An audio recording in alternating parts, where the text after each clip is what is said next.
Hello everyone, नमस्कार, good morning. कैसे हैं आप लोग? सब बढ़िया? ऐसे ही सब अच्छे स्वस्थ हों। आइए आज हम लेक्चर 7 को क्लास में रखने जा रहे हैं। डियर स्टूडेंट्स, आपका हम लेक्चर 7 को 4 फंक्शन में बांट दिए हैं। 4 फंक्शन में आपका सबसे पहले हमने सिग्नम फंक्शन को रखा है। सिग्नम फंक्शन आपको क्लास 10 के बाद क्लास 11 में बिल्कुल नया होगा। हम जानते हैं कि सिग्नम फंक्शन के बारे में आप लोग पहले नहीं सुना होगा और इसके बारे में हम आज बेसिक कंसेप्ट को रखने जा रहे हैं। तो आइए आज हम सिग्नम फंक्शन के साथ साथ बाकी कांस्टेंट फंक्शन को भी ले लेंगे, पॉलिनोमियल को भी ले लेंगे और पैराबोलिक फंक्शन को भी ले लेंगे, जो कि हम कुछ सिंपल का आज डिस्क्राइब करने वाले हैं। डियर स्टूडेंट्स, आपको ये चैप्टर बहुत ही इजी है। हाँ, यस, आपको जानने के बाद पता चलेगा जो कि सच में ये इतना इजी कैसे है। तो मैं सही बता रहा हूँ आपको, ये इजी चैप्टर है। इसमें आपको कुछ नहीं करना है, बल्कि आपको केवल बस सुनना है। आप सुन करके इसमें किसी प्रकार के हम आज सवालों को नहीं लेने जा रहे हैं। सवालों को लेने से हम इसमें दोनों को एक साथ मिक्स करने से ना ये डिफिनीशन कंप्लीट हो पाएगा और ना हम सवाल को कंप्लीट कर पाएंगे। तो आज हम बेसिक कंसेप्ट के बारे में जानकारी हासिल करने जा रहे हैं। बेसिक कंसेप्ट से हमारा ये चैप्टर क्लोज होगा और हम ये भी जानने का प्रयास करेंगे कि क्लास 11 के बोर्ड और जेई के सैम्पल पेपर कैसे होते हैं, और इसको करने से पहले हम इसके बेसिक कंसेप्ट को समझेंगे। आखिर इसी बेसिक कंसेप्ट से जुड़े हुए आगे सवाल को भी हम करेंगे। तो इसीलिए ये महत्वपूर्ण हो जाता है कि हम इस चैप्टर को अच्छे तरीके से समझ लें। तो डियर स्टूडेंट्स, आज हम ट्रिग्नोमेट्रिक फंक्शन का एक पार्ट होता है सिग्नम फंक्शन के डिटेल से हम चर्चा रखने जा रहे हैं। तो आइए आज हम डिटेल में क्या चर्चा रखेंगे। सिग्नम फंक्शन की डिटेल में हम आज चर्चा करने जा रहे हैं कि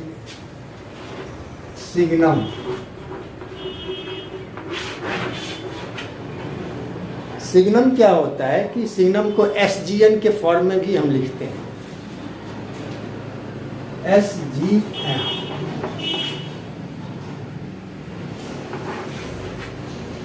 और ये मैं बता दूं आपको, fx equal to signum x। इसको हम आपने मॉडुलस के बारे में भी सुना होगा। मॉडुलस, इसके बारे में हम डिटेल से भी एक चैप्टर क्लोज करेंगे। हम आपको एक आज मॉडुलस के बारे में बता दें। मॉडुलस एक वर्टिकल लाइन की तरह होता है, खड़ी रेखा जिसको हम कहते हैं, ऐसे होता है, ऐसे। तो यहाँ पर हम मॉडुलस x अपॉन x भी रख सकते हैं। मॉडुलस x अपॉन x को भी रख सकते हैं। तो यहाँ पर क्या है कि आपका सबसे पहले डोमेन और रेंज, जो हम डोमेन रेंज की बात इसीलिए कर लेते हैं कि इसके नेचर को भी जानना जरूरी है, इसके बिहेव को भी जानना जरूरी है। आखिर ये फंक्शन किस नेचर और किस बिहेव पर काम करता है, क्योंकि हमें इसके नेचर के बारे में जानकारी होगी तभी तो हम इस आगे चल करके इस फंक्शन का यूज करेंगे। आगे के सवालों में हम कैसे समझ पाएंगे कि ये इसका नेचर क्या है, ये किस तरीके से काम करता है। तो ये है, कहने के लिए बहुत इजी चैप्टर है ये, और आपको इजी क्योंकि इतना इजी हम कर लेंगे कि यदि नहीं भी हम पढ़ते हैं तो हम ट्रिग्नोमेट्रिक फंक्शन के इस पार्ट को हम कैसे कंप्लीट करेंगे सवालों में, क्योंकि सवालों में हमें इसकी जानना, कम से कम एक बार रिवीजन तो जरूरी है। रिवीजन बनता इसीलिए है कि रिवीजन के बिना तो हमारा मैथ है ही नहीं। विदाउट प्रैक्टिस हम परफेक्ट हो नहीं सकते। तो आइए आज हम जानकारी ले रहे हैं। इस तरीके से लिखा जाएगा, ये आपको जानकारी हो गया। तो SGN ऑफ x ऐसे लिखते हैं।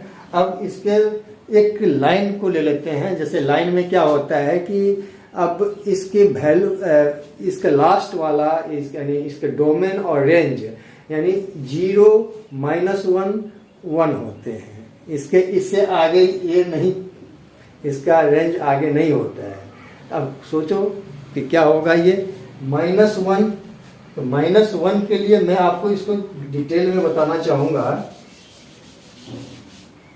कि यहाँ पर एक लाइन है, एक 0, सेंटर में 0 आ जाएगा। इसके बाद यदि हम राइट साइड में लेते हैं, टूट के गिर गया, अब ये यहाँ पे माइनस नेगेटिव आ जाएगा, ये आ जाएगा पॉजिटिव। तो यहाँ पर क्या है कि एक्स एक्सिस में नेगेटिव, जैसे कि सपोज दैट एक्स का वैल्यू 1 से बड़ा होगा, 0 से बड़ा होगा तो राइट साइड की ओर हम डिफाइन करेंगे, और 1 से छोटा होगा तो ये हमारा लेफ्ट साइड की ओर डिफाइन करेगा। तो ये हमारा नेगेटिव हो जाएगा। 0 से छोटा होगा एक्स का वैल्यू तो ये हमारा नेगेटिव हो जाएगा, 0 से बड़ा होगा तो ये पॉजिटिव हो जाएगा। दैट्स क्लियर हो जाएगा आपका ये, और इसमें किसी प्रकार के कोई कंफ्यूजन नहीं होना चाहिए। आइए आज हम फिर से इसको 0 सेंटर में आ जाएगा, -1 और पॉजिटिव, यानी ये आ जाएगा एक्स का वैल्यू ग्रेटर देन 0, एक्स का वैल्यू 0 से छोटा होगा, एक्स का वैल्यू 0 के बराबर होगा। समझ में आ रहे हैं? तो यही है हमारा सिग्नम फंक्शन। सिग्नम फंक्शन में किसी प्रकार में कोई ज़्यादा कॉम्प्लिकेटेड नहीं है। आप इसे थोड़े से भी 0, -1, 1, बस ये 3 चीज़ें इसका रेंज होते हैं, यही आपको याद रखना है। और बात रही इसकी डोमेन की, तो ये हम कहाँ से, यानी -इन्फिनिटिव से स्टार्ट करते हैं और इन्फिनिटिव तक ले जाते हैं। क्योंकि हमारा लेफ्ट साइड में बढ़ते चले जाएं तो -इन्फिनिटिव तक जाएगा, और ये राइट साइड में चलते हैं तो ये हमारा पॉजिटिव यानी +इन्फिनिटी हो जाएगा। तो ये हमारा डोमेन हो जाएगा। तो ये हमारा फंक्शन में डोमेन आ जाएगा df = इन्फिनिटिव -इन्फिनिटिव, ये -इन्फिनिटिव लिख लेते हैं, -इन्फिनिटिव से इन्फिनिटिव। अब रेंज की बात कर लेते हैं।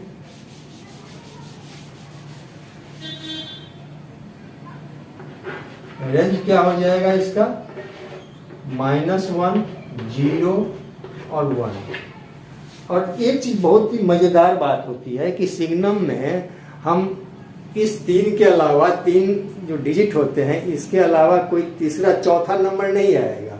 अब बात होती है कि यहाँ पे कुछ ऐसे हम आपको एग्जाम्पल रखने जा रहे हैं कि आपको पता चल जाएगा कि इसका वैल्यू यही है, यस यही है। तो ये इतना इजी आपको मैथ का कोई चैप्टर नहीं मिलेगा, क्योंकि इसमें हमने डिफाइन जो कर रहे हैं तो इसमें ना किसी प्रकार के ज़्यादा आपको याद रखने की ज़रूरत है। बस 1 से 2 बार आप रिवीजन भी नहीं करोगे तो ये आपका डिफाइन, केवल एक बार रीडिंग भी कर लेते हैं तो ये आपको याद हो जाएगा। डियर स्टूडेंट्स, हम यहाँ पर कुछ फंक्शन को signum, constant, identity, polynomial function, ये 4 फंक्शन की हम आज डिटेल में चर्चा कर रहे हैं, और उसमें एक ग्राफ को भी रख लेंगे। ग्राफ से आपका ये कंसेप्ट क्लियर हो जाएगा कि हाँ ये ऐसा ही है। तो आइए हम ग्राफ में भी इसको देखते हैं कि इसका आखिर ग्राफ कैसे होगा। ये तो ये पॉजिटिव की तरह जाएगा, यहाँ पे सेंटर में 0 एक्स एक्सिस, ये आ जाएगा वाई एक्सिस। अब यहाँ पर क्या है कि ग्राफ इसका ऐसे जाएगा, ठीक इसके पैरेलल आ जाएगा, और यदि 0 से छोटा होगा तो माइनस यानी लेफ्ट साइड में आएगा ये, तो ग्राफ इसका इधर आ जाएगा यानी इसके पैरेलल आ जाएगा। तो कहने का मतलब ये है कि इस तरीके से इसका ग्राफ दिखेगा। अब आ जाते हैं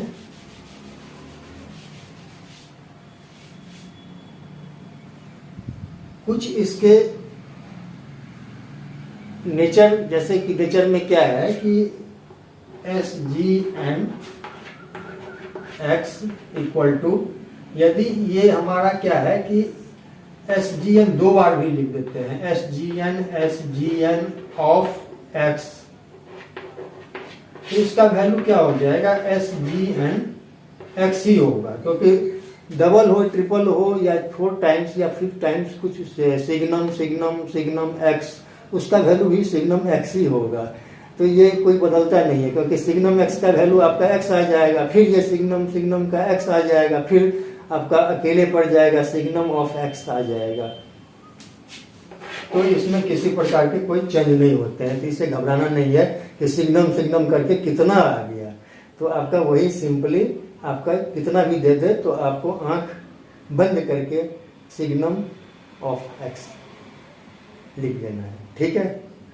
नो डाउट्स, नो कंफ्यूजन।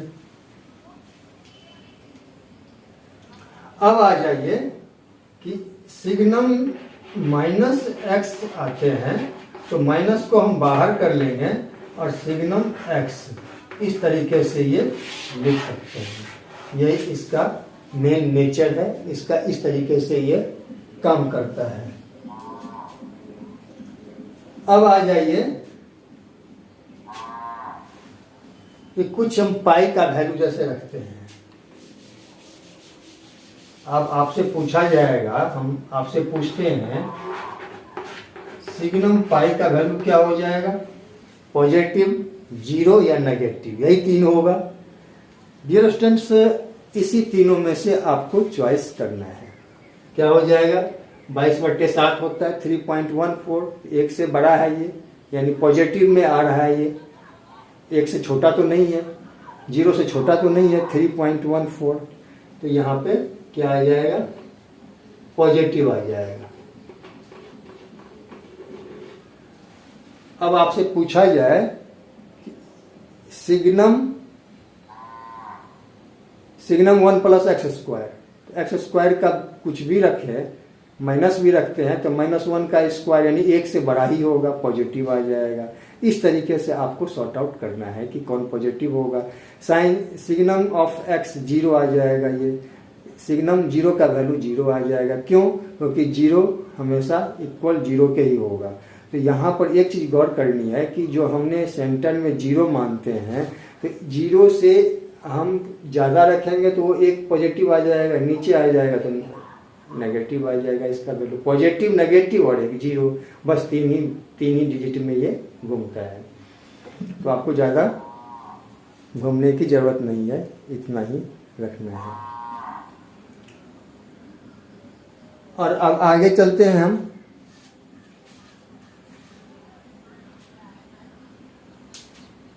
अब आपको मैं बता दूं कि कांस्टेंट में क्या होता है कि एफ एक्स इक्वल टू के, यानी के कांस्टेंट रहता है। तो के एफ एक्स इक्वल टू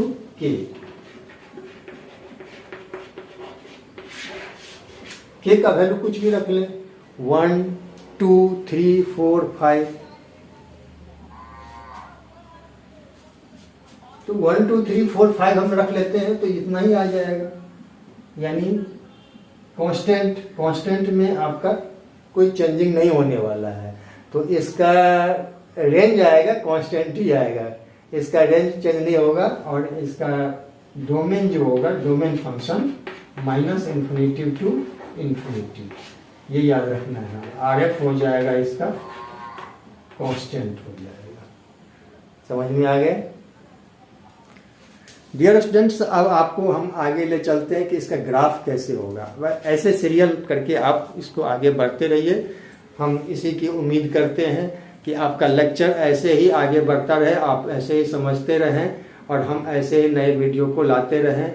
और नए वीडियो को लाने से पहले एक बार जरूर आप पिछले वीडियो का रिवीजन कर लें, क्योंकि हमारा एक दूसरे से कनेक्टेड होता है। और यदि हम पिछले वीडियो को यदि सही से नहीं देखते हैं, सही से नहीं गाइड कर ये हम ऑब्जर्व कर पाते हैं, तो हमारा नेक्स्ट में कन्फ्यूजन हो जाता है।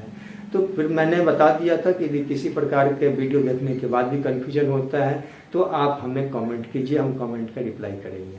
तो आइए हम आगे वीडियो को बढ़ाते हैं।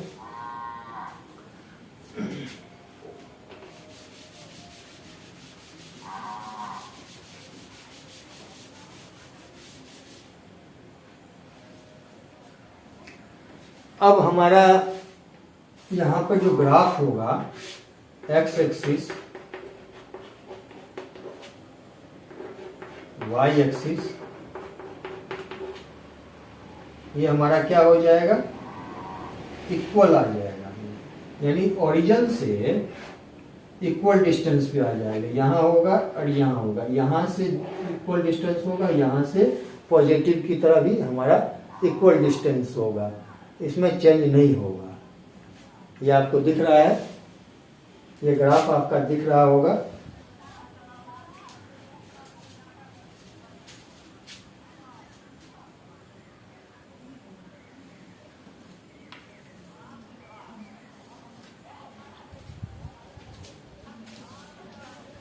डियर स्टूडेंट्स, हम यहाँ पर इक्वल डिस्टेंस की जो बात कर रहे हैं, ये आपका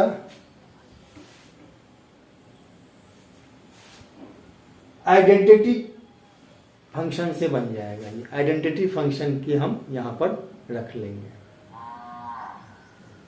आइडेंटिटी फंक्शन का मतलब ये होता है कि आइडेंटिटी फंक्शन का ग्राफ ये होगा, आइडेंटिटी मतलब ये होगा F X equal to X. हमारा जो कांस्टेंट है इसका ग्राफ क्या आ जाएगा, एक पैरेलल टाइप में ही होगा इसका। तो हमने इसको जस्ट रिवर्स यानी आइडेंटिटी का ग्राफ बना दिया है, और आप इसको अगले हम जो फंक्शन लेने वाले हैं उसमें इसको रखेंगे। कांस्टेंट का ग्राफ ऐसे रख लेते हैं।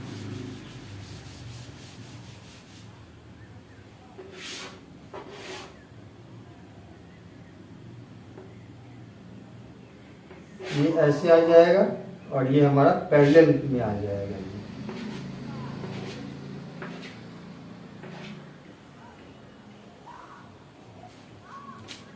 डियर स्टूडेंट्स, आज हम सिग्नम की बात किए, सिग्नम फंक्शन के बारे में आप लोगों को जानकारी हासिल हुई। तो आज के लिए हम इस वीडियो को यहीं पर विराम देते हैं, और हम नए वीडियो को फिर नेक्स्ट वीडियो में हम इंक्लूड करेंगे, जो कांस्टेंट, आइडेंटिटी और पॉलिनोमियल फंक्शन, पैराबोला। जो पैराबोला का हम एक क्लास रख लेंगे, पैराबोला में हम ज्योमेट्री के क्लास में रखेंगे, डिटेल में इसको बताएंगे, क्योंकि हम इसको इसमें डिटेल में नहीं बता सकते, इसीलिए क्योंकि ये इससे रिलेटेड इसमें डिटेल पढ़ने की ज़रूरत नहीं है, हम ज्योमेट्री में इसकी चर्चा कर लेंगे। तो डियर स्टूडेंट्स, आज के क्लास में बस इतना ही। हम आगे इस तरीके से वीडियो बनाते रहेंगे, और आप लोगों को ये रिवीजन के बाद ही देखना है, ये आप लोग नोट कर लीजिए। थैंक यू, नमस्कार। ऐसे ही आप स्वस्थ अच्छे हों। Thank you.